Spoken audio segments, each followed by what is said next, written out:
Estamos en la Teatro Radio para Minuto Radio, en la tarde de hoy hablando de literatura, gracias al Grupo Planeta.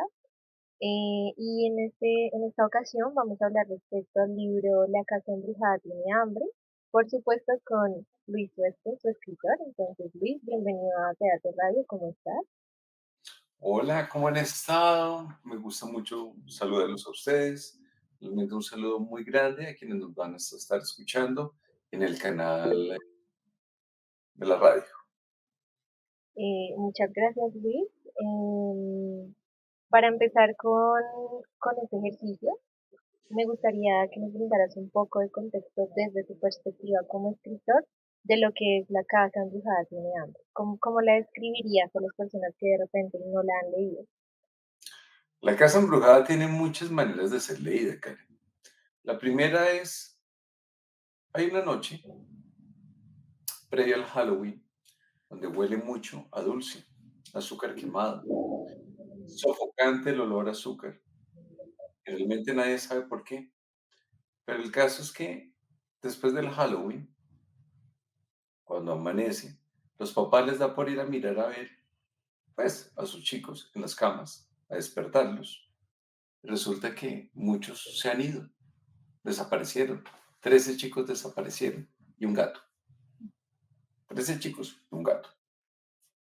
Y obviamente una chica, impactadísima, empieza a buscar a su hermano y no lo encuentra, pero lo que va a encontrar es a un club de detectives en esa ciudad, que se llama el Club Misterio, que ellos tienen una serie de investigaciones y misterios, porque resulta que esa ciudad no es tan santa, no es tan sana, no es tan blanca como parece. Entonces solamente van a ver pasar muchas cosas. Esa es como la versión que yo les podría decir que es para los chicos, porque eso es una montaña rusa de entretenimiento. Realmente es muy entretenida. Van a haber capítulos donde realmente son de terror, otros son de comedia, otros son detectivescos. Es decir, tiene un poco como ese sabor como a R.L. Stein, pero también a Stranger Things, y es una introducción hacia el universo de Edgar Allan Poe, al de Lovecraft y al de Stephen King para los chicos. Pero igual no por chicos, no es que los adultos no estén invitados a esta gran fiesta llamada la Casa Embrujada. Claro que lo están, porque obviamente también, y aquí es donde entra la segunda lectura, también es la lectura de muy adulta, de un divorcio, por las razones más adultas posibles, la incapacidad de superar una pérdida económica. Pero también, aquí la otra cosa, esa es una novela que habla, que yo creo, del cual yo creo que es el problema más grande que tiene este siglo, la identidad. Los chicos de ahora, por estar pegados a este tema llamado celular, les cuesta mucho trabajo hallarse consigo mismos, porque una cosa es lo que son ellos y otra cosa es lo que se expresan en las redes sociales.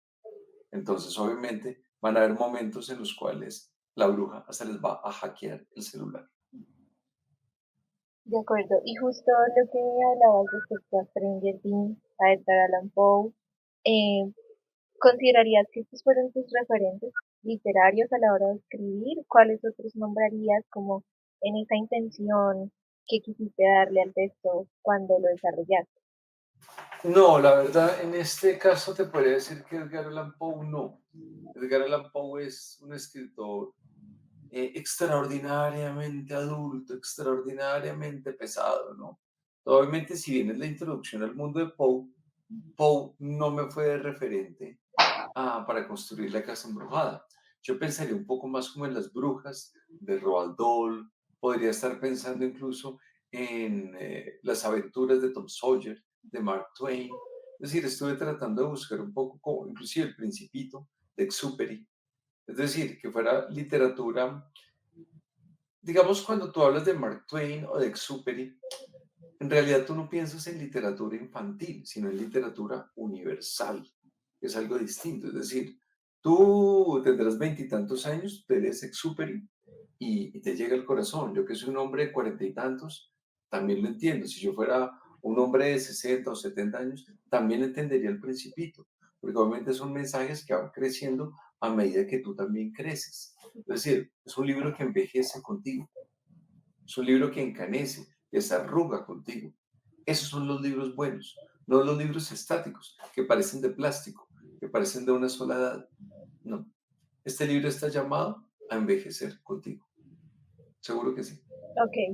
Y bueno, digamos que al momento de la lectura, incluso ya que los nombras, se siente también un poquito de J.K. Rowling con Harry Potter. No sé si tú lo pensaste cuando lo hiciste, pero cuando se hace la lectura, y el momento en el que ellos entran a la casa y se tienen que vivir en grupos y bueno, en este momento como que se siente esa emoción que de repente y ella logra con los libros de Harry Potter. Entonces no sé si esta fue una referencia que tú pensaste o fue algo que sucedió de manera aleatoria. Es deliberado, absolutamente deliberado, porque obviamente esta obra tiene que ver mucho con, digamos, yo admiro mucho a J.K. Rowling. J.K. Rowling es para mí, por así decirlo, como el nuevo Lewis Carroll, de Alicia en el País de las Maravillas. Si, ¿tú ya te leíste toda la novela o vas en alguna parte? Ya la leí toda. ¿Qué te pareció? Me gustó, me gusta, claro, conocemos la historia de los niños, pero siento que el punto que elegiste para darnos el contexto de la bruja fue el punto adecuado también, como de la manera en que se entrelazó el contexto de la bruja con la historia de los niños, me encantó, me gustó mucho realmente. Creo que algo que yo destaqué, no sé si tú lo hiciste intencional o fue mi percepción como lectora, es también poner a los niños como en un papel de personas que toman decisiones, que tienen unos ejercicios en sus vidas, como sacar a la infancia de este lugar de, no, es que son niños y no sienten, o solo sienten miedo porque son niños y ya está, como que pusiste a los niños en un papel que trasciende del lugar donde por lo general se ubica a las infancias en la literatura. Entonces, creo que es de los que yo más destaqué en el momento de leer. Mire que hay muchas cosas, porque yo te digo, cuando yo pensé el tema de J.K. Rowling, yo lo pensé en el lado colombiano, no hay una especie de Harry Potter. Ujú, Es decir, si tú te das cuenta, todo lo que sucede en este libro es mágico, todo. Desde la araña de cristal que pende del techo, desde la cocina, digamos, todo le sucede, todo es extraño. La nevera, hasta el horno donde se meten, que si entran aquí. Es decir, si te das cuenta, el libro parece un mapa, porque tienen muchas rutas de llegar, inclusive hasta hay una última ruta, donde obviamente es la entrada donde, fíjate que todo está plantado. Los chicos dicen, oigan, todos los cuadros están inspirados en Edgar Allan Poe. Y alguno dice, oye, ¿y no está la casa Usher, que es uno de los más famosos? Pues claro que no lo ven, porque ellos ya están metidos en la casa Usher, pero perfecto. es como una carta escondida para el lector, porque ellos cuando finalmente llegan al Campanario Infernal, que es un poema de Edgar Allan Poe, el único cuadro que hay ahí, en ese campanario vacío, es el de la casa Usher, para regresar. Es decir, tiene una lógica de videojuego, Exacto. Ujú, que a mí eso me parece que es algo. De nuevo, muy J.K. Rowling. J.K. Rowling tiene muy claros los escenarios de las escuelas, de Hogwarts y de todo eso, que si se meten acá encuentran el perro, que si se meten por acá encuentran el búho. Fíjate que acá, yo te digo, yo hasta lamenté que obviamente solamente hubiera sido una casa, pero obviamente aún en la casa puede meter sótanos, puede meter pasadizos hacia el cementerio, claro, las montañas de la locura. Realmente me lo gocé bastante, ¿sabes? sí. Armando, además, tú no te imaginas la cantidad de mapas que hice en PowerPoint Ujú, para llegar a eso. Y sí, pensé, te puedo decir que el autor que más tuve en mente fue J.K. Rowling, ok, claro, no lo dudo.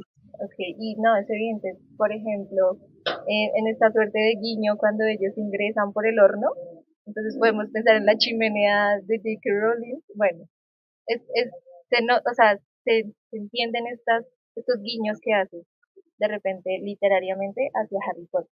Y en esa Me alegra. línea, yo tengo otra pregunta y es, ¿cómo es hablar o cómo es construir una historia de terror para niños? ¿Cómo fue ese ejercicio de voy a escribir algo que va a tener unas características de terror? pero mi idea es que los niños o el público juvenil los lea. Claro, también los adultos lo podemos hacer y también nos deja muchas cosas como adultos, pero en esta escritura infantil, ¿cómo fue ese proceso de reacción? ¿Sabes que no fue tan difícil como pareciera? Porque mira que, no sé si de pronto tú conozcas el resto de mi catálogo como independiente, que es el más amplio. Eh, pues estamos hablando de 13 libros. En esos 13 libros, yo tengo un precepto. Yo nunca he escrito, nunca los escribí pensando ni en niños, ni en jóvenes como tú, ni en adultos mayores como yo. No. Pero lo tuve pensando en que si alguien lo podía leer con un niño, no fuera a escandalizarse. Es decir, en mi obra está prohibido el sexo, no existe. No está prohibido la morbosidad, no existe, ¿entiendes? Entonces, en cierto modo, mi obra anterior, que obviamente es como la que da un poco el espaldarazo, el trampolín a la casa embrujada, a pesar que no haya sido escrita para niños, tú miras mis entrevistas, mis presentaciones, yo estoy rodeado de niños. Tú miras mis redes sociales, hijo, pucha, eso parece un jardín infantil. Realmente estoy rodeado de niños y no por tres, es decir, literalmente decenas y centenares de niños. Ujú. Es, entonces, pues obviamente pienso que es porque yo a un niño yo lo respeto mucho. De verdad, como dicen los musulmanes, los niños son sagrados y obviamente yo los respeto mucho como lectores. Es decir, simplemente los veo como adultos más jóvenes. Exacto. Entonces, los respeto, obviamente, todo mi lenguaje, así como te diste cuenta que es en la casa embrujada, sucede también en los relatos macabros, o en la semilla del vampiro, o en la peste de los solitarios, o en cualquiera. Yo trato de tener un lenguaje muy universal. La única diferencia fue que aquí quise que obviamente un niño se riera y un adulto se riera. Es decir, metí todas las dosis de comedia posible y tienes muchos gags de comedia. Te das cuenta que obviamente hay partes donde uno no sabe si reírse o asustarse. Entonces, pues, fue lo único que yo quise, que un niño se sintiera feliz y un adulto volviera a sentirse niño. Fue como el único propósito, pero el resto no hubo mayores cambios de estructura. Ok, de acuerdo. Y bueno, ya para ir cerrando, Por si ¿cuál es? acaso, no Juan, que ahorita sé que les dije que tenía 15 minutos, por si acaso, estoy relajado de tiempo. Ok, listo. Entonces, bueno, quiero hacer una pregunta y es, ¿cuál es esa representación o esa reflexión que tú querrías dejar luego de leer La casa embrujada tiene hambre? Como, ¿qué quieres que se le quede, qué quieres que quede en el lector luego de leer? Amor propio, Karen, amor propio. Los chicos de ahora adolecen de amor propio, porque las redes sociales, insisto, les han hecho un daño inconmensurable, gigantesco, que ni siquiera los chicos entienden bien qué tan dañados están, porque las redes sociales afectan mucho. Sé que lo que voy a decir va a sonar muy religioso, pero cójanlo con pinzas. Las redes sociales maximizan, exacerban los pecados capitales, ¿me entiendes? Es decir, la envidia, el egoísmo, eh, pasa porque obviamente la gente, los chicos tienden a ser muy felices con el tema de las redes. Cuando pasa eso, cada vez se sienten, tienen ellos menos amor propio. ¿Por qué? Porque se inundan de otras personas. Entonces, para mí, realmente, como tú te das cuenta, la gran metáfora de todo eso es como decir, venga, yo no sé si existe una bruja o no, pero en realidad, sí, cuando llegues a una edad adulta y desde tu edad juvenil, vas a encontrarte muchos problemas, que son desde el matoneo, desde que te molesten y todo eso, pero lo que te salva es tener amor propio. Realmente tienes que tener amor propio. Y por eso es que obviamente yo molesto tanto con el tema de la identidad. Es decir, no es en vano que a los chicos esta bruja los convierte en un plato de espagueti, en, en cangrejo, en crispetas, en lo que sea. Porque es como una manera de decir, "Marica, es como si tuvieras un filtro. ¿Qué pasaría si te quedas con el filtro pegado? Ujú, exacto. Es un tema de identidad, que Ok, para mí es el mayor problema de este siglo, la identidad. Ok, y creo que también se ve muy presente en la bruja, ¿no? No solo en los niños, sino también en la bruja, cuando ella tiene como este momento de catarsis Sí. no, no quiero hacer spoilers, pero el amor propio, pero también el amor en alguna otra faceta, tal vez no romántica, sino el amor de la familia, el amor del club misterio al acompañar a Antonella en su duelo, en su pérdida de su hermano. Entonces sería en general el amor, ¿sí? El amor. Ok, Es que dale. una cosa, toda esta obra gira alrededor del amor. No pareciera, con semejante título tan salvaje, pareciera que no trata del amor, pero en últimas esto es una metáfora del amor de 300 páginas, porque es el amor entre hermanos, de padres a hijos, de condolerse entre ellos mismos. Incluso me parece, para mí el personaje principal es la bruja, no son los niños, es la bruja. Porque fíjate que en ese capítulo de instrucciones de cómo convertir a una princesita en bruja, es todo un arco dramático de un personaje. Desde que ella se mira en el espejo y dice, oiga, ¿cómo me va de bien en la vida? Soy una princesita. Hasta llegar, pucha, ¿cómo me fue mal en la vida? Soy toda una bruja. Y es una desgracia muy adulta. Claro. em, En cuanto en cuanto a lo adulto, me parece importante algo que de repente no se ahonda, pero de manera implícita se entiende, y es esta dificultad de la mamá de Antonella para acompañarle, porque ella le dice, tú perdiste un hermano, pero yo perdí un hijo. Entonces, no sé, digamos, en este momento de representar, claro, a los niños y sus vivencias, también me parece muy interesante esta manera en que muestras que los padres finalmente también son seres humanos y al ser padres pues no tienen que necesariamente siempre estar como con esta imagen de que son los fuertes, son los que guían y de repente esta apertura que hace la mamá de Antonella hacia Antonella y que Antonella termina entendiendo y por eso no le pelea sino que le da un abrazo. Entonces, ¿de qué manera representas tú como esta inteligencia emocional que a veces pensamos que los niños no tienen, pero nos damos cuenta en sus acciones y en lo que realizan diariamente, que de repente un niño tiene incluso más inteligencia emocional que la que podría tener un adulto? Es que es muy bonito porque igual yo considero que están más como en un nivel parejo, porque mire que en realidad tanto la mamá, digamos, fíjate que el hogar en el cual está Antonella, en últimas, es un hogar funcional, es un hogar bonito, donde se quieren, digamos. En realidad acá yo no juego tanto con la idea del hogar donde nadie se quiere, ¿me entiendes? Aquí realmente se quieren mucho, pero en ese capítulo que me parece que es tan bonito, que se llama Un fantasma en la sopa, porque en últimas, sé que obviamente estamos hablando de un niño desaparecido, una noche de Halloween, pero fíjate que el discurso, desde que comienza que es un fantasma, es algo que papá, es una ausencia, pues en últimas, creo que quien de pronto ha perdido un familiar o inclusive un secuestrado, tiene que sentir un nudo en la garganta, en el estómago, un vacío, de decir, pucha, realmente esta hora de que me está hablando. Ujú. Y acá es donde realmente tal vez yo valido tanto este trabajo, porque el que es niño se está gozando todo el texto, pero el que es adulto encuentra que hay un metatexto en el cual te están hablando de otra cosa, pero no se la están diciendo al niño. Exacto.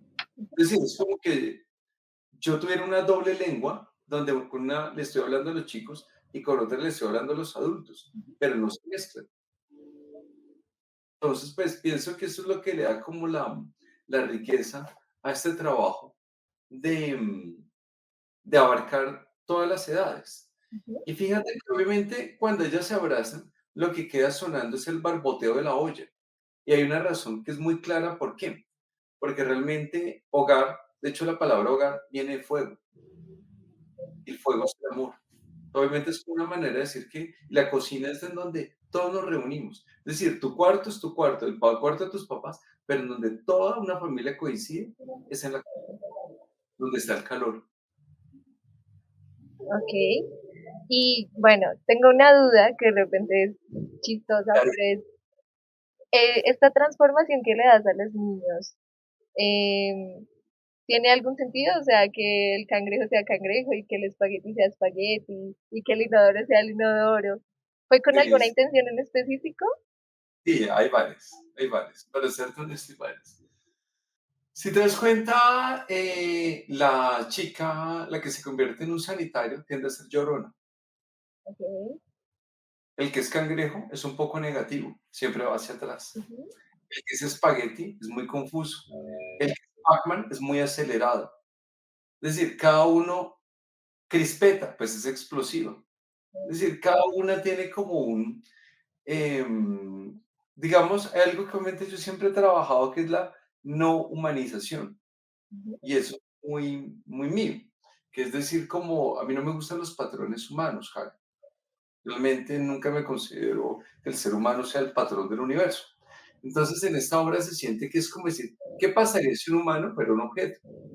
Es ujú, decir, pregúntate tú hoy, si yo fuera un objeto, ¿cuál sería? ¿Sería un jugo? ¿Qué sería yo? ¿Me entiendes? Y por entonces, obviamente es algo muy del surrealismo, que es algo que a mí siempre me ha influido mucho.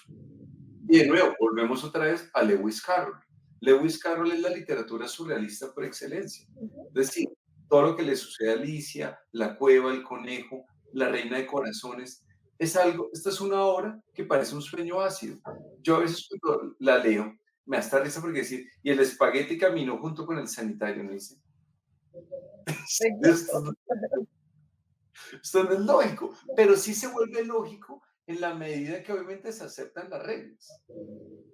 Eso es Okey, lo que da gracia al relato, porque obviamente te digo, pues si yo abriera un libro al azar como ese y de pronto el espagueti abrazó con sus fideos a la bola de Pac-Man y ambos abrazaron de la bro, yo diría, este escritor está en las drogas. ajá. Sí, me entiendo decir, pero no es así.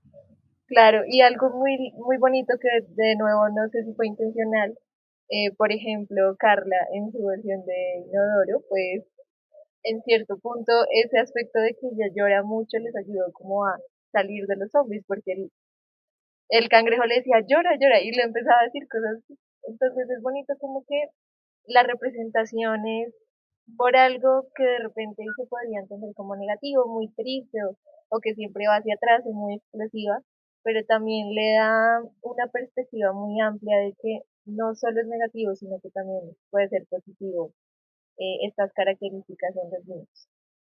Entonces, no sé si tienes algo que decir al respecto Y o... era necesario porque mira que yo doy charlas de escritura terapéutica, Karen.